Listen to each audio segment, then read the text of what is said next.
sebenarnya sustainable ini yang berkelanjutan ini juga kayak misalnya dia pengen banget nih material sesuatu tapi itu dari timur, dari Papua gitu. Udah perjalanan dari timur ke maksudnya dari daerah timur ke sini itu udah jauh banget. Jadi itu nggak masuk akal, nggak masuk akal dong. Kayak harus itu jadi kayak harus mengirim itu lebih banyak memakan karbon. Iya gitu. Ngiriminnya. Benar. Kayak semacam itu sih. Jadi nggak cuman kayak itu gimana material itu gimana, tapi sourcingnya juga penting ya. Itu sebenarnya makan itunya di situ. Aku pengen sebenarnya orang tuh aware lebih ke functionnya dulu gitu, karena dia bener-bener tinggal di situ kan. Ini kalau ngomongin rumah ya, bener-bener tinggal di situ, dia flow aktivitinya gimana, estetik ya sesuai preference. Jadi aku nggak bilang harus gimana-gimana, tapi memang aku pengen functionalnya mereka aware gitu. Itu yang lebih penting menurutku, karena aku ngelihat kadang orang ngejar estetik tapi kayak ternyata nggak enak, terus nggak nyaman, terus bosan, ganti, jadinya kayak itu malah nggak sustainable sama sekali. Sekarang tuh bener-bener udah mix up banget. Tiba-tiba di kota Medan ada yang rumah yang udah kayak di Dubai gitu, emas semua. Terus dia sebelahnya juga Japanese banget. Memang udah mix up banget. Jadi udah ini nggak di Indonesia sama sekali gitu kan.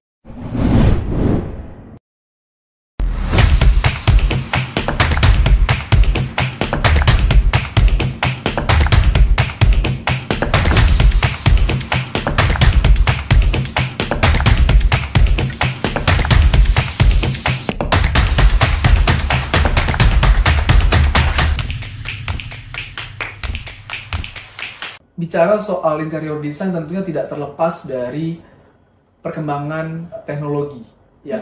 Kita lihat ada sekarang visualisasi 3D ya, 3D printing, begitu, kemudian augmented reality, metaverse gitu ya. Nah, menurut survei dari American Society of Interior Design atau ASID, 96% dari desain interior mengindikasikan bahwa mereka mengintegrasikan teknologi dalam desain mereka. Nah, kalau Myron sendiri saat mendesain itu pakai software apa begitu? Dan gimana sih Myron menggunakan teknologi-teknologi terbaru untuk seperti tadi Pinterest untuk inspirasi, tapi apa aja sih yang dipakai untuk membuat desain untuk klien? Ya, Pinterest dan buku ya, mungkin harus buku juga ya. Kalau Myron untuk kita di kantor sih ya gitu, kita memang paling basic itu untuk gambar kerja, basic drawing, itu aplikasi namanya AutoCAD, itu 2D drawing. Jadi itu kalau aku udah desain itu tuh untuk bangun si furniture ini tuh aku buat dimensinya semuanya loh, detailnya segala macam untuk dibangun ke workshop. Nah kalau untuk 3D, untuk visualisasi ada SketchUp, ada Genius Max, ada untuk dia render itu lebih visual untuk presentation sih Bang. Jadi kalau misalnya aku udah desain gini, terus teksturnya lebih main, lampunya udah hidup, udah lebih apa, itu di render namanya. Dari 3D ke render berarti? Yes. Untuk detailnya? Iya, 3D ke render itu pakai apa? Juga ada apa namanya V-Ray, ada juga V-Ray, tunggu ya, ada V-Ray, ada Rhinos, ada juga apa lagi ya, Enscape yang paling banyak ya? Udah banyak banget. Tapi aku pakainya V-Ray dan Enscape.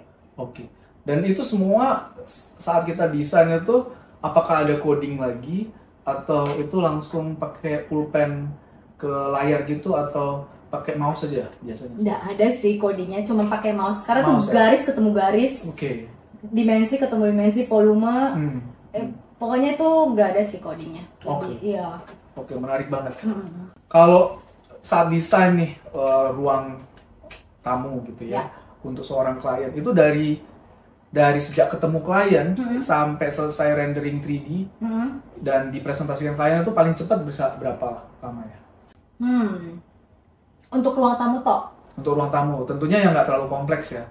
Mungkin yang berapa ya? Kalau kamu 10 kali. 10 kali lu udah bisa main bola kali ya. Berapa biasa? 5 kali 4 ya? Ya bisa kalau yang gede ya.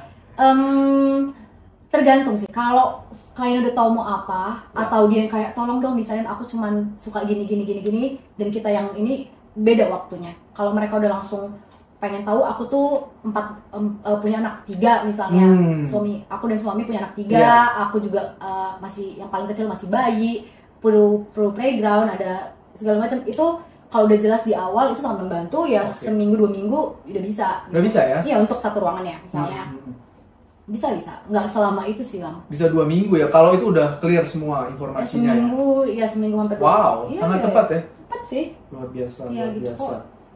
Saat mendesain tentunya selain estetika, kita juga perlu memperhatikan mengenai dampak terhadap lingkungan. Ya. Gitu ya. Sekarang banyak sekali klien yang environmental friendly gitu ya. Mereka sangat aware dengan environment. Dalam pengalaman Myron saat mendesain, terutama di negara tropis seperti Indonesia ini, supaya bisa environmental friendly, kira-kira apa sih yang bahan-bahan atau desain apa yang bisa dilakukan? Betul, aku setuju banget. Sekarang selain desainernya juga yang udah aware, people juga sangat aware gitu loh. Konsumen sangat aware. Aku mau desain yang sustainable gitu kan ya. Nah itu lebih pengaplikasiannya tuh memang ke kita menggunakan material yang sustainable. Material ini tuh kalau misalnya dijabarin banyak banget ya sebenarnya material sustainable. Tapi kayak misalnya aku contoh cepatnya, misal kayu, bambu ini cepet banget tumbuhnya, jadi bisa dipakai lagi, dia juga kuat. Kayu juga dia secara akustik, secara itu namanya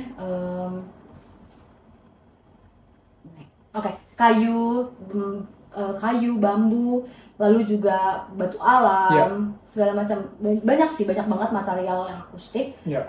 Material yang sustainable. Itu people udah aware banget. Lalu juga mungkin dari segi sebenarnya sustainable ini yang berkelanjutan ini juga kayak misalnya dia pengen banget nih material sesuatu, tapi itu dari timur, dari Papua gitu. Udah perjalanan dari timur ke, maksudnya dari daerah timur ke sini itu udah jauh banget. Jadi itu nggak masuk akal, nggak masuk akal dong. Kayak harus harus mengirim itu lebih banyak memakan karbon. Iya gitu. Ngiriminnya. Benar. Kayak semacam itu sih. Jadi nggak cuman kayak itu gimana, material itu gimana, tapi sourcingnya juga penting ya. Itu sebenarnya makan itunya di situ. Sama mungkin pengaplikasian di rumah. Gimana kita desain rumah yang sirkulasinya bisa tanpa ngurangin menggunakan AC di siang hari misalnya, buat sirkulasi yang benar gitu loh. Atau pencahayaannya nggak usah banyak lampu misalnya. Misalnya dia dari timur, dari barat, kita harus perhatiin tuh semua banyak bukaan biar dia dapat lampu, dapat cahaya. Nggak usah hidupin lampu di siang hari. Seperti itu sih, banyak banget pengaplikasiannya. Wah, menarik banget ya. Jadi banyak sebenarnya caranya ya untuk mensiasati gimana kita bisa berkontribusi mengurangi emisi karbon. Begitu ya. Benar. Bahas-bahas soal interior design, Myron sebagai interior designer, tapi juga sebagai seorang entrepreneur nih. Ya punya side hustle soal studio minor dan juga Myron Flair. Boleh cerita nggak tentang dua bisnis ini? Kesamaan dua bisnis ini adalah aku agak narsis sih. Namanya Myron Flair dan Studio Minor. Myron. Jadi memang ini agak narsis sih untuk namanya. Tapi memang kalau dari Myron Flair ini memang kecintaan aku dengan bunga. Jadi benar-benar dari awal tuh kenapa aku pengen di florist tuh, aku suka bunga, tapi bunga tuh mahal kalau aku beli sendiri gitu loh. Kalau minta pacarku juga beliin juga mahal, kasihan dia kan. Jadi gimana caranya aku bisa pegang bunga. Sebenarnya kalau personal pegang bunga tapi dibeliin orang gitu loh. Nah, tapi bukan itu, tapi lebih kemana aku bisa kayak kasih sesuatu yang kayak bikin orang tuh happy, dan aku juga happy banget nih pegang bunga-bunga ini gitu loh. Jadi memang sama kayak interior tadi, desain, aku sih ngobrolnya itu aku tuh sebagai cuma tangan gitu loh. Mungkin tangan dan pikiran ya, tapi aku tuh tangan sih, lebih kayak apa yang konsumen pesan atau pengen, aku cuma tangan untuk buat dan kasih orang itu, jadi lebih impactful aja sih si barang yang aku buat. Itu sih. Kalau Studio Minor itu aku memang hobi fotografi. Jadi memang karena mungkin mata aku terhadap interior juga main gitu ya. Jadi aku memang punya side hustle untuk foto desain, foto interior design gitu. Iya, aku juga di hire untuk jadi foto untuk interior design space gitu. Jadi orang udah selesai interior design nih, desain interiornya minta kamu yang fotoin gitu? Iya, karena memang sekarang kan marketingnya juga di Instagram ya Bang ya. Kalau misalnya kita di 3D render itu untuk di post juga tapi itu kan bukan actual yang udah jadi kan. Kalau misalnya yang benar-benar di post itu misalnya mereka mau tunjukin ada desain ini, terus mereka juga nunjukin detail meja yang mereka buat tuh rapi banget loh. Itu aku capture dengan sudut pandang yang segala macam. Terus memang konsultan ini hire aku untuk mereka post di akun mereka gitu. Oke. Gitu sih. Wah, menarik banget ya ada bisnis-bisnis seperti itu ya. Iya. Sejauh ini udah break even belum bisnisnya? Dan kira-kira targetnya untuk break even ataupun untuk mengejar profit tuh sejauh mana gitu? Apakah nggak ada atau sebenarnya ada tapi nggak terlalu mengejar atau melihat pasar atau kondisi dulu? Dan kemarin kan juga sibuk ya? Iya, betul. Nah kalau untuk studio kemarin aku lihatnya sih mungkin itu aku cuman hobi dan apa ya? Aku juga jadi ngelihat interior design baru sih. Maksudnya juga ngelihat space baru. Oh iya ya. Memaksa diri untuk. Iya, konsultan ini lagi buat desain ini. Oh keren juga ya. Aku jadi belajar sih. Jadi belajar dan juga lumayan bisa foto dan tambahan. Tapi kalau sudah minor, aku mikirnya lebih ke expanding sih. Oke. Karena aku juga somehow walaupun aku masih sendiri, aku punya tim freelancer di belakang yang untuk kayak dekor tunangan atau dekor apapun. Aku suka dekor gitu. Aku pernah dekor musik video juga. Musik video? Yes. Aku juga untuk banyak deh, aku suka dekor sih, buat bunga dan dekor. Jadi itu aku ke depannya sih mikirnya memang pengen hiring, maksudnya pengen expanding gitu, punya tim yang benar, punya toko, maybe one day, punya florist studio. Wah, semacam itu, betul. Bisa ya. Yes, amin. Amin. Oke, jadi tadi banyak pengalaman ya soal bagaimana melakukan suatu desain atau foto gitu terhadap suatu desain. Ya tentunya ini pekerjaan yang unik gitu ya. Untuk marketingnya sendiri seperti apa gitu? Karena tentunya sekarang kan banyak digital marketing lewat Instagram gitu ya. Tapi sejauh yang Myron lewati itu yang paling efektif itu marketing seperti apa sih? Dan sebenarnya kalau Myron pengen nyaranin nih buat entrepreneur selanjutnya, kira-kira saat ini di era-era sekarang ini apa sih yang paling bagus untuk marketing hasil karya kita sebagai pekerja di bidang seni? Ya oke. Kalau aku sendiri dari 2020 mungkin memang aku tuh kerjanya di rumah dan foto sendiri, maksudnya setnya juga aku di depan taman aku buat diriin standing untuk buat wallpaper, foto sendiri segala macam. Itu tuh aku postnya di Instagram sih. Instagram ya? By Instagram, dan klien aku juga nemuin aku di Instagram semuanya. Oh, di DM langsung? Yes, aku send ke WA sih, ada link untuk ke WA. Oh, ada linknya di situ ya? Link di bio-nya, bisa untuk link langsung kirim dia ke WA? Ke WA. Dia bisa link. Banyak tuh yang lewat situ? Iya, jadi kalau DM itu kadang ke skip gitu ya. Kalau WA tuh kan memang everyday aku bisa itu kan, jadi Instagram sih sebenarnya. WhatsApp bisnis berarti? WhatsApp bisnis enggak juga sih. Aku bisa langsung ya? Bisa. Dia link ke aku gitu. Terus juga aku mungkin one day aku bisa punya website gitu. Kadang tuh mikir kayak bisa nggak ya buat website tuh yang gimana? Aku tuh mikir apa kayak dia pilih sendiri bunganya nanti. Aduh keren banget ya aku. Jadi dia pilih bunganya, diklik terus tiba-tiba di website itu udah langsung kayak satu bouquet tersusun gini. Terus check out gitu, aku buat, terus aku kasih itu. Ya itu sneak peek tapi one day mungkin kayak itu keren banget sih kalau one day bisa kayak gitu. Iya. Aku bisa ngeliat sih kenapa orang akan sangat terbantu ya dengan website seperti itu. Bahkan mungkin aku bisa ngeliat kayak ketika orang buat website gitu ya, dia pilih bunga, mungkin kalau websitenya tuh kayak Canva gitu ya, banyak template. Dia bisa misalkan minta bunganya dikirimin ke dia, terus dia ngerangkai sendiri gitu. Mungkin itu kan terapeutik juga ya. Yes, betul, setuju jadi banget. Itu menarik banget dan zaman sekarang ini dengan platform-platform yang ada, programmer, kita ketemu programmer, ngobrol, bisa mereka merealisasikan gitu bagaimana ada satu platform yang membuat semuanya jadi simple, tapi juga benar-benar kena ke orang yang pengen buat ya. Iya, sebagai visualisasi gitu-gitu sih. Iya. Betul ya. Oke. Tadi aku pengen bahas nih bahwa Myron juga entrepreneur tapi juga working full time ya saat ini sebagai interior design di Translucent Studio. Betul. Bagaimana kamu bagi waktu kamu? Itu aku nanya diriku sendiri sih gimana bagi waktu aku.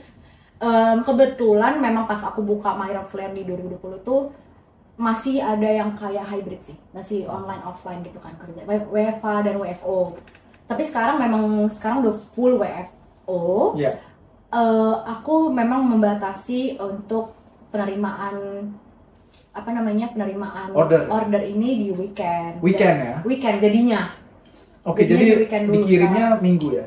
Dikirimnya bukan, memang kayak kalau memang dia butuh di minggu, aku akan terima, kalau enggak. Jadinya gitu sih, jadi terbatas banget. Karena memang kalau interior design tuh kerjanya lembur ya, sampai malam bisa kadang sampai pagi. Jadinya memang kayaknya udah capek, juga udah nggak bener, udah nggak sempet juga beli bunga dan segala macam. Jadi memang weekend doang. Gitu sih, lebih unbalance sih sekarang. Oh gitu ya? Oke, menarik banget. Ini pertanyaan terakhir ya. Ya. Kalau kita ngomong interior design, ini kan banyak hubungannya dengan pariwisata juga ya. Jadi kalau kita ke Bali tuh banyak interior design yang bagus begitu ya. Ini seandainya Myren jadi Menteri Pariwisata. Wow, gitu ya. oke. Kira-kira konsep-konsep apa yang Myren mau terapkan gitu untuk membuat pariwisata kita yang selama ini dikenal lewat Bali, itu bisa dikenal lagi di daerah-daerah lainnya dengan mungkin interior design yang lebih tersuguhkan dengan baik gitu. Ada nggak strategi-strategi untuk membuat misalkan suatu tempat lebih Instagramable gitu, yang mudah dilakukan gitu, tapi juga sesuai dengan budaya lokal. Kira-kira kalau Myren jadi Menteri Pariwisata, kira-kira apa sih yang Myren mau lakukan? Wow. Berat banget ya. Wow, oke. Mungkin berarti mengangkat Indonesianya ya? Iya. Berarti gitu ya. Tapi kenapa harus nunjukin Bali di luar kota lain ya? Maksudnya kota-kota lain seperti kota-kota Bandung itu bisa diangkat lebih jauh sehingga bisa menarik wisatawan internasional gitu. Ya, oke. Mungkin sebenarnya sekarang kalau kita lihat di daerah-daerah kita tuh masih banyak banget bukan salah. Intinya sekarang tuh bener-bener udah mix up banget. Tiba-tiba di kota Medan ada yang rumah yang udah kayak di Dubai gitu, emas semua. Yeah. Terus dia sebelahnya juga Japanese banget. Memang udah mix up banget. Jadi udah ini nggak di Indonesia dan sama sekali gitu kan. Tapi memang itu tuh ya kita nggak bisa pungkiri memang. Personal kita memang kita punya uang dan punya impian punya rumah kayak gitu, nggak bisa ituin. Tapi kalau pertanyaan abang tadi, kalau aku jadi Menteri Pariwisata, aku mungkin lebih apa ya?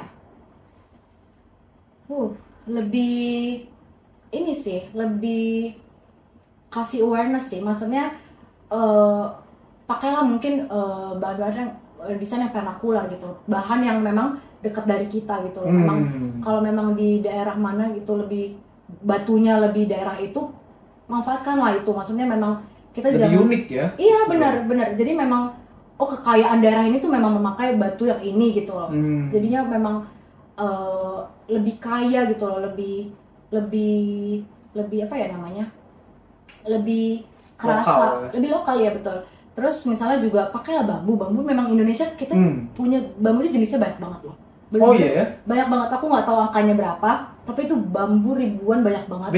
Beda-beda.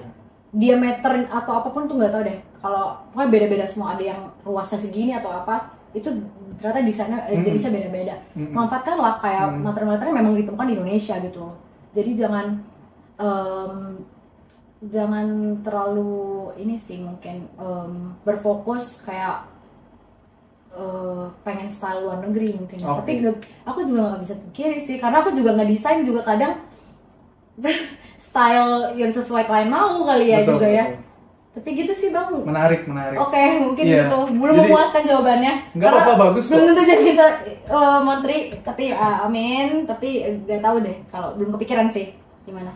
Iya, jadi yang aku tangkap tadi ya bahwa sebenarnya kita paham bahwa interior design yang bagus itu memanfaatkan materi-materi lokal ya. Iya. Material-material lokal. Itu dulu sih, karena itu selain lebih murah karena transportasi lebih sedikit biayanya, tapi juga itu lebih environmental friendly gitu daripada kita harus menerbangkan dari satu tempat ke tempat kita. Dan aku sepakat banget ya, karena saat kita misalkan di Medan, kita kan pengen orang mengenal Medan lebih jauh ya.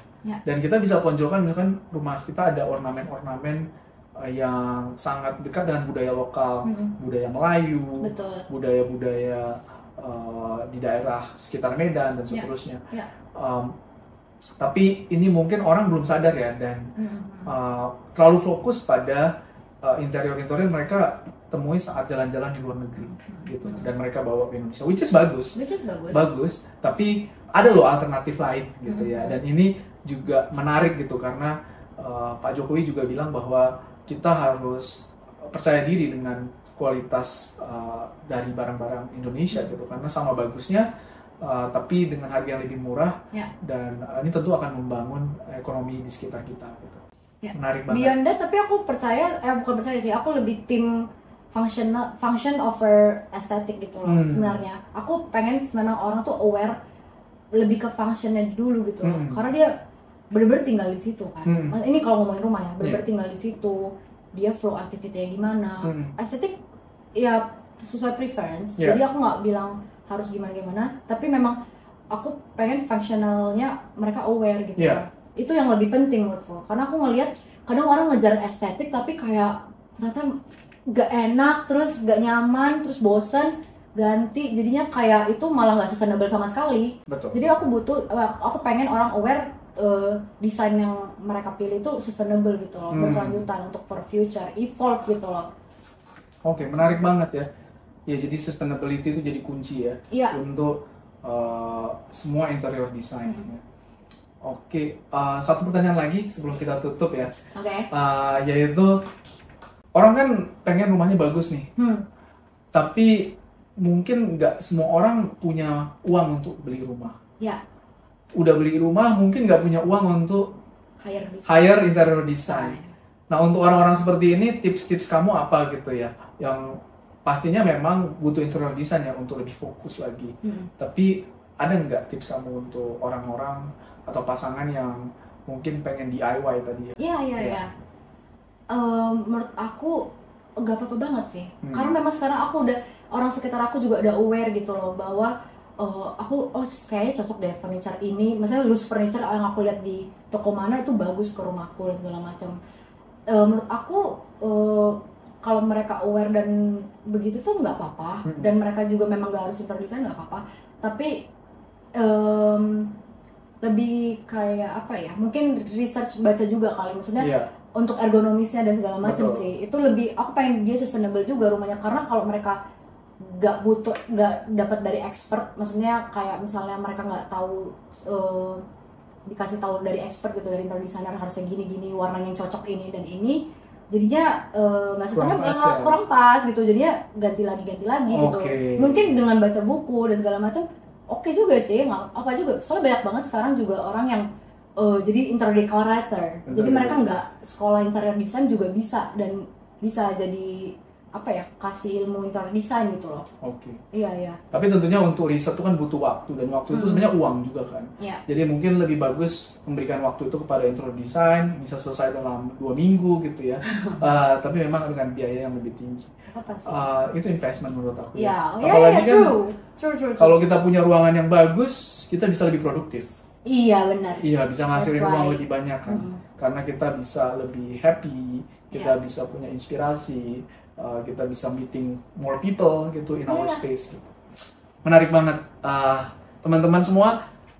Menarik banget nih ngobrol-ngobrol dengan Myron mengenai interior design. Kita banyak dapat wawasan tentang industri interior design, ekonomi di dalam industri ini, dan juga bagaimana memanfaatkan budaya lokal dan juga material-material lokal untuk membangun industri interior design dalam negeri.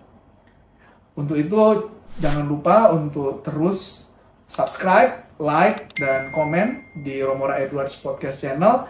Dan pastikan biar kamu paham, kamu harus terus belajar bagaimana bisa meningkatkan potensi-potensi dalam keseharian kamu.